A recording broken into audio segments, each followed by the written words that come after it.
Salom, sizlar bilan direktor PUBG. Bilamiz, 4.3 versiyadan keyin umuman yangilashdi bilmayapti ko'pchilik. Qayerga kirishdi, qaydan chiqishdi. Men sizlarga bugun hammasini o'rgatib o'taman. Ya'ni bilganimcha harakat qilib sizlarga ko'rsatishdi.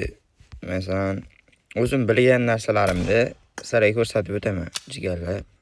Kamchiliklar bo'lsa videodan uzr so'rayman. Birinchi o'rinda bu yerdagi nastroykani ko'rib o'tamiz. Oldingi nastroykalarni solishtirgan holatda, ya'ni chapdagi otish tugmasini ko'rsatish. Ya'ni hali ikkita tugmali bo'ladi-yu. Sizlarga ko'rsatib beraman. O'yinda mana shuni ko'rsatib beraman. Bu yoqda meni oshnam Zaynab.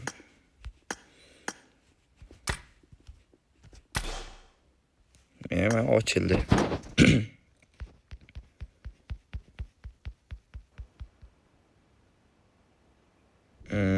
Ko'pchilikka masalan men auditoriya yig'ish narsam bor edi. Ko'pchilik ya'ni shu narsani chiqarmayapti, men chiqarishga harakat qilmoqchi edim. Mana ko'rganlaringda o'ng tomondagi nishonni ko'ryapsizlar. Endi qaranglar. Bu yoqqa bossanglar, bitta to'p turibdi, qarang. Men ikkita doimiy yoniq tursanglar mana. Nastroykadan ko'rsataman, ikki to'p qoladi, qaranglar, jigarlar. Ko'pchilik mana shu ikkita o'ynaydi, ya'ni kibersportsmenlar. Bunga ulgurmasa agar buni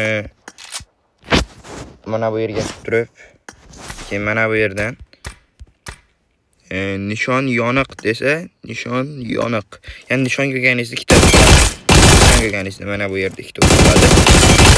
Agar buni faolsizlantirishda bossanglar, nishon ko'rganingizda ikkita qoladi. Endi ikkinchi nastroykamiz surma, zatorli miltiq va arbalet olish rejimi.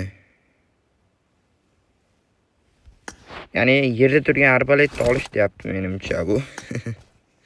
Keyin bu yoqda sochma miltiq otish rejimi. Sochma miltiqni olib ko'ramiz.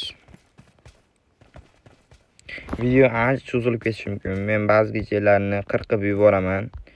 Chunki videodan zerikib qolishlari mumkin. Bu yerda sochma miltiqni ham topib bo'lmayapti. Keyin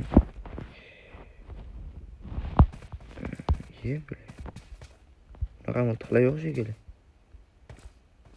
Короче, jigarlar, uni erangilda ko'rsatadigan bo'ldim. Muhimlarni ko'rsatib ketaman sizlarga. Nishonga olish rejimi. Ya'ni mana buni qilsanglar. Buni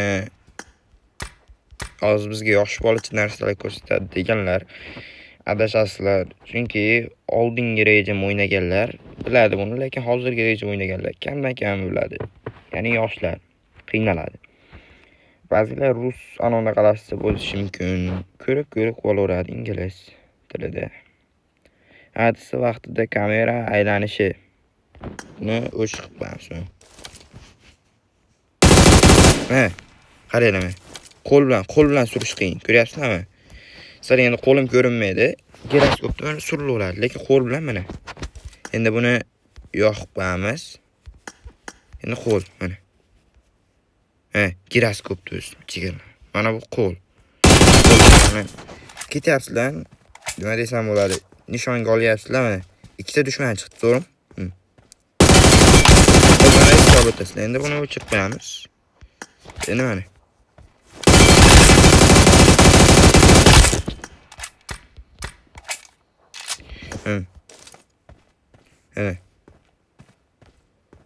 Nishonga mana. Jigarlar. Buni yoqib qo'ysak mana. Hemen endi chust bunchalik to'g'rilanmagan. Endi chust qo'yishim kerak. Yo o'zim terib sizlarga ko'rsataman. Nishonga tezkor almashtirish. Buni yoqib qo'yish kerak.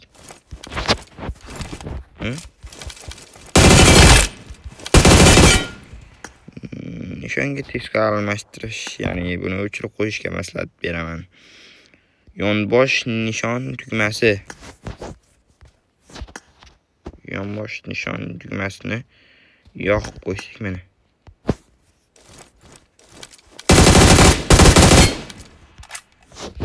Ya'ni bu ham uncha kerakli narsa emas deb o'ylayman. Buni ishga tushish bosqichida maslahat berib qo'yaman, lekin kerak bo'lsa poylash rejimi. Ya'ni poylash nishonga olish. Buni yoqsizlar.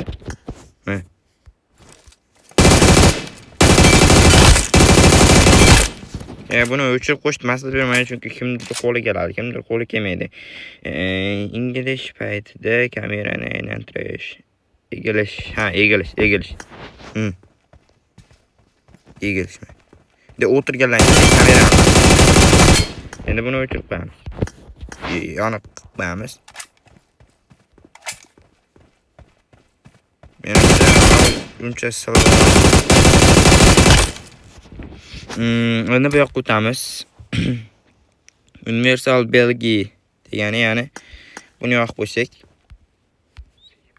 chiqyapti.